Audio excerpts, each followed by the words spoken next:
नमस्कार दोस्तों, study with एहसान में आपका स्वागत है। संघ की कार्यपालिका आज हम देखेंगे। संघ की जो कार्यपालिका है, द यूनियन ऑफ एग्जीक्यूटिव, इसमें राष्ट्रपति, प्रेसिडेंट, संविधान का जो भाग है 5 में, अनुच्छेद 52 से लेकर 78 तक कार्यपालिका का प्रमुख राष्ट्रपति होता है। भारत का राष्ट्रपति देश का प्रथम नागरिक है। योग्यता के बारे में देखते हैं। वह व्यक्ति या इसमें हमने भारत का नागरिक हो, 35 वर्ष की उम्र पूरी कर चुका हो, लोकसभा का सदस्य निर्वाचित होने की योग्यता रखता हो। निर्वाचन अनुच्छेद 54 के द्वारा राष्ट्रपति का निर्वाचन अप्रत्यक्ष निर्वाचक मंडल द्वारा होता है। अप्रत्यक्ष निर्वाचन इसलिए कहते हैं कि जैसे प्रत्यक्ष निर्वाचन जनता द्वारा चुना हुआ व्यक्ति जो होता है वो अप्रत्यक्ष निर्वाचन उसे कहा जाएगा, और जो जनता द्वारा चुना हुआ व्यक्ति है वही व्यक्ति जब राष्ट्रपति को चुनता है या उपराष्ट्रपति को चुनता है तो वह अप्रत्यक्ष निर्वाचन कहलाता है। क्योंकि डायरेक्ट जिस व्यक्ति को जनता नहीं चुनती या जनता द्वारा नहीं चुना जाता वह अप्रत्यक्ष है, और जो जनता द्वारा चुना जाएगा वह प्रत्यक्ष है। तो इसलिए यहाँ अप्रत्यक्ष निर्वाचक मंडल जोड़ा गया है। संसद के दोनों सदन, इसमें लोकसभा और राज्यसभा के निर्वाचित सदस्य और विधानसभाओं के निर्वाचित सदस्य शामिल हैं। इसके साथ साथ इसमें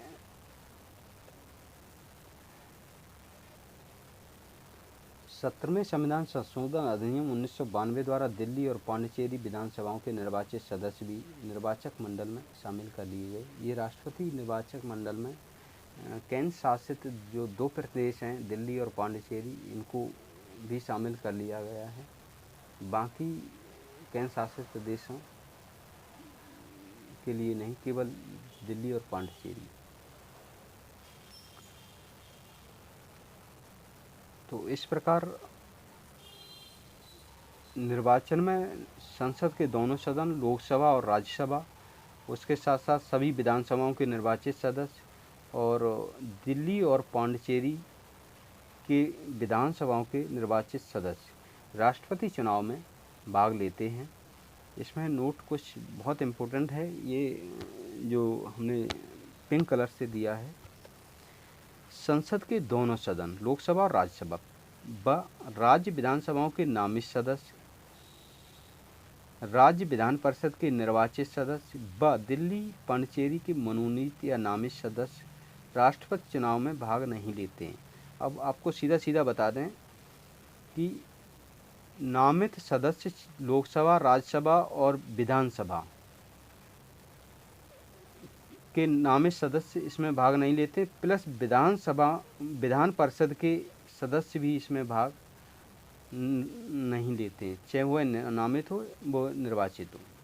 विधान परिषद के निर्वाचित सदस्य भी इसमें भाग नहीं लेते हैं, और लोकसभा और राज्यसभा और प्लस विधानसभाओं के नामित सदस्य इसमें भाग नहीं लेते। इतना आपको ध्यान रखना है। एक संसद सदस्य के मत का मूल्य निकालने के लिए जो एक फार्मूला है या सूत्र है, सभी राज्यों के विधायकों के मतों का मूल्य बटा संसद के निर्वाचित सदस्यों की कुल संख्या। इससे एक संसद सदस्य के मत का मूल्य आ जाता है विधायक के मत का मूल्य। तो विधायक के मत का मूल्य में राज्य की कुल जो जनसंख्या है बटा राज्य विधानसभाओं के निर्वाचित सदस्य, राज्य की जैसे जो इतनी जनसंख्या उससे उस जनसंख्या में राज्य विधानसभाओं के निर्वाचित जितने भी सदस्य होते हैं उनसे भाग दिया जाएगा और 1000 का उसमें गुणा होगा। इस प्रकार विधायक के मत का मूल्य आएगा।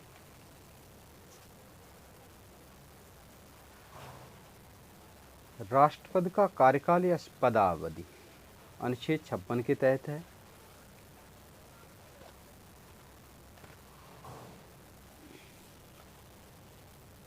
राष्ट्रपति अपने पद ग्रहण की तारीख से 5 वर्ष तक पद धारण करेगा। राष्ट्रपति अपने 5 वर्ष के कार्यकाल के उपरांत भी पद पर बना रहेगा जब तक नया राष्ट्रपति पद ग्रहण नहीं कर लेता। राष्ट्रपति का चुनाव अनुपातिक प्रतिनिधित्व के अनुसार होता है। प्रतिनिधित्व जो प्रणाली है उसके अनुसार होता है। अप्रत्यक्ष रूप से एकल सक्रिय मत प्रणाली के द्वारा गुप्त मतदान द्वारा होता है। राष्ट्रपति चुनाव में नामांकन के लिए उम्मीदवार के 50 प्रस्तावक और 50 अनुमोदक होने चाहिए। जमानत राशि इसमें 15,000 रुपये है। और जो भी अभी हमने बताया था, राष्ट्रपति चुनाव में जो भाग लेते हैं दिल्ली और पांडिचेरी के विधानसभाओं के निर्वाचित सदस्य, वो ये नीचे लाइन है।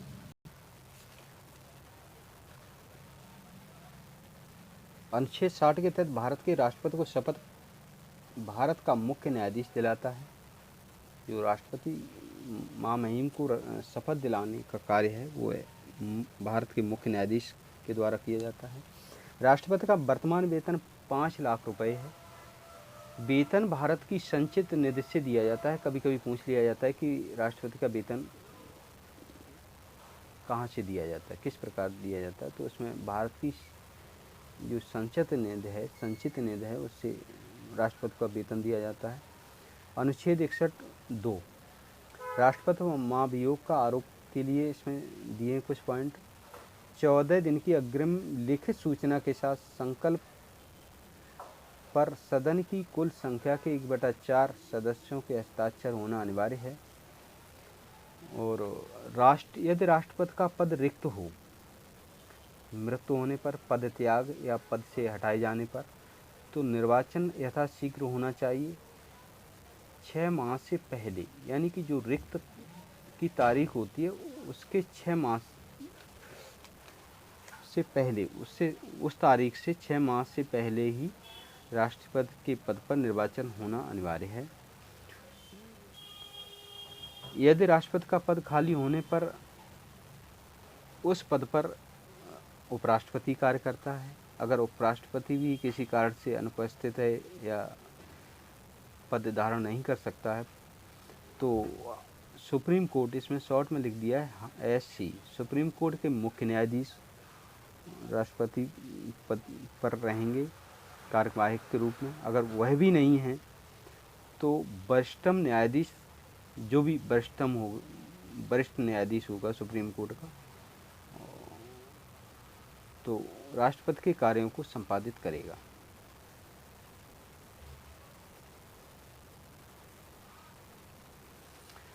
अनुच्छेद 78 के तहत राष्ट्रपति को प्रधानमंत्री से सूचना प्राप्त करने का अधिकार है। अनुच्छेद 108 के तहत राष्ट्रपति संसद के दोनों सदनों की संयुक्त अधिवेशन या बैठक बुलाता है।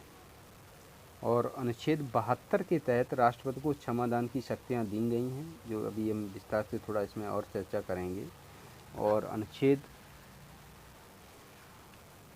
123 के तहत राष्ट्रपति को अध्यादेश जारी करने की शक्ति प्रदान की गई है।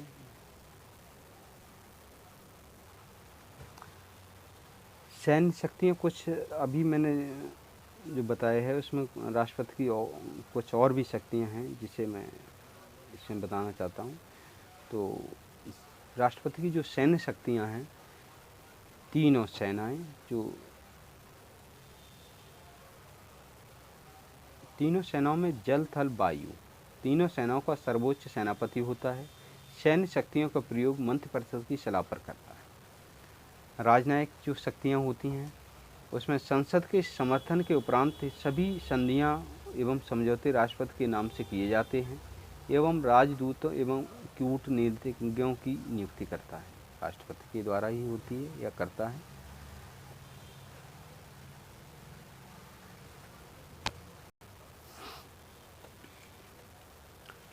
न्यायिक शक्तियाँ, राष्ट्रपति किसी संगीन तथ्य पर सर्वोच्च न्यायालय से सलाह मांग सकता है, लेकिन सलाह मांगने के लिए बाध्य नहीं है। दोष सिद्ध व्यक्तियों को राष्ट्रपति क्षमा, लवकरण, परिहार की शक्ति प्रदान करता है।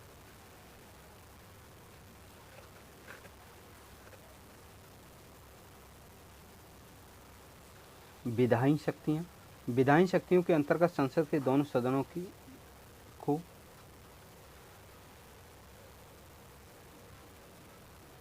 आहूत करने, सत्रावसान करने, लोकसभा को विघटन करने की शक्ति रखता है। गतिरोध उत्पन्न होने पर दोनों सदनों की संयुक्त बैठक बुलाना या आह्वान करना। नोट इसमें इम्पोर्टेंट है, संयुक्त बैठक की अध्यक्षता लोकसभा स्पीकर करता है। इसमें संयुक्त बैठक बुलाने का कार्य तो राष्ट्रपति करता है, लेकिन उस बैठक की जो अध्यक्षता करता है वो लोकसभा अध्यक्ष करेगा। तो इस प्रकार विधायी शक्तियों में आहूत करने, सत्रावसान करने और विघटन करने और आह्वान करने, आह्वान यानी बैठक बुलाना, तो ये कार्य विधायी शक्तियों में राष्ट्रपति के हैं। अब आते हैं आपातकालीन शक्तियाँ। संविधान के अनुच्छेद 352 से 360 में आपातकालीन शक्तियों का उल्लेख है।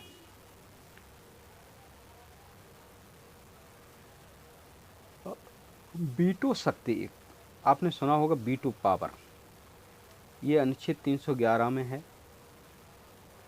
कोई विधेयक तभी कानून बनता है जब राष्ट्रपति अपनी सहमति प्रदान करता है। यानी जो भी कानून है, चाहे वो राज्यसभा से पास होकर लोकसभा में जाए या लोकसभा से पास होकर राज्यसभा में जाए, इन दोनों के क्रम में फिर लास्ट में ये राष्ट्रपति के पास भेजा जाता है कोई विधेयक, और उसके बाद वो कानून बनता है।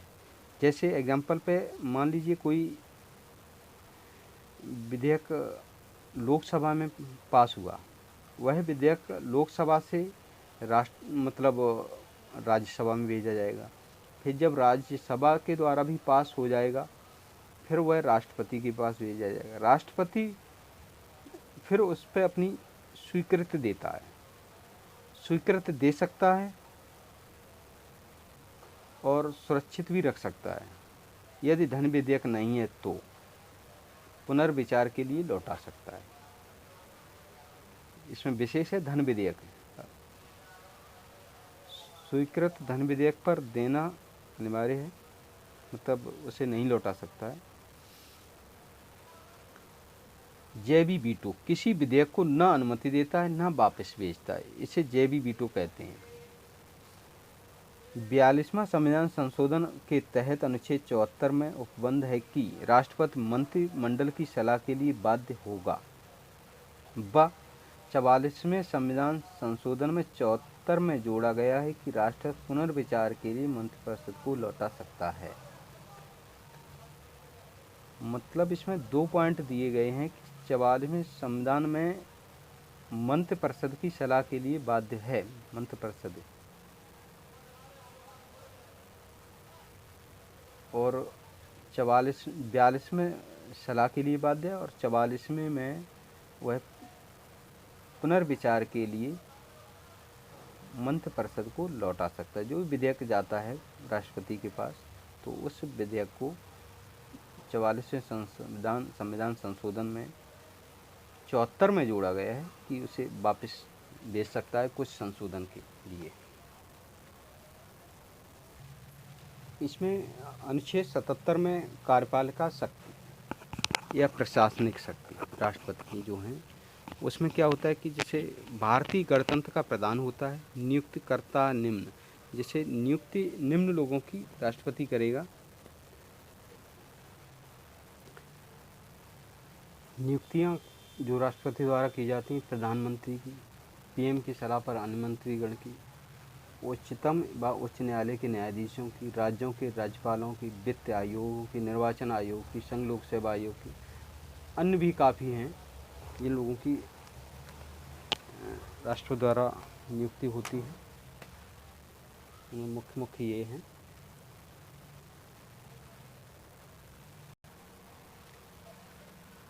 एक स्ट्रक्चर के द्वारा मैंने समझाने की कोशिश की है। राष्ट्रपति चुनाव, जैसे संसद, तो संसद में आपका ये पूरा गोला है। संसद, राज्यसभा और लोकसभा और राष्ट्रपति, इन तीनों को मिलाकर संसद कह सकते हैं, ना कि लोकसभा और राज्यसभा। राष्ट्रपति की जो इसमें एज मैंने इसमें दे रखा है, एज भी दे दी है, तो 35 है। राज्यसभा जो सदस्य हैं उनकी एज 30 है और लोकसभा सदस्य 25। राष्ट्रपति चुनाव में भाग लेने वाले सदस्य, तो इसमें राष्ट्रपति की जैसे जब चुनाव होता है तो राज्यसभा लोकसभा दोनों के सदस्य और यूनियन टेरिटरी केंद्र संघ शासित जो राज्य हैं उसमें दिल्ली और पांडिचेरी।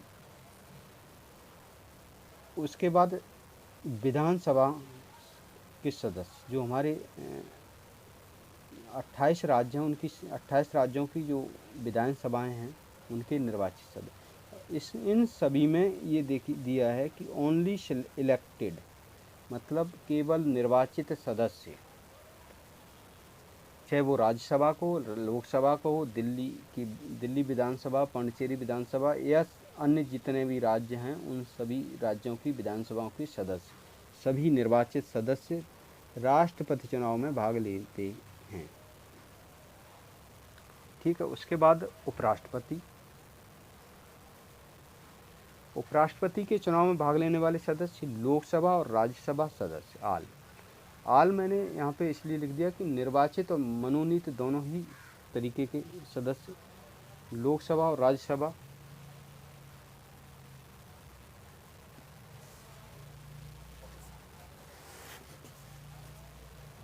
के सदस्य जो होते हैं वह उपराष्ट्रपति चुनाव में भाग लेते हैं। दोस्तों वीडियो कैसा लगा? अच्छा लगा हो तो लाइक करें, शेयर करें, सब्सक्राइब करें। मिलते हैं नेक्स्ट वीडियो में। तब तक के लिए नमस्कार, धन्यवाद।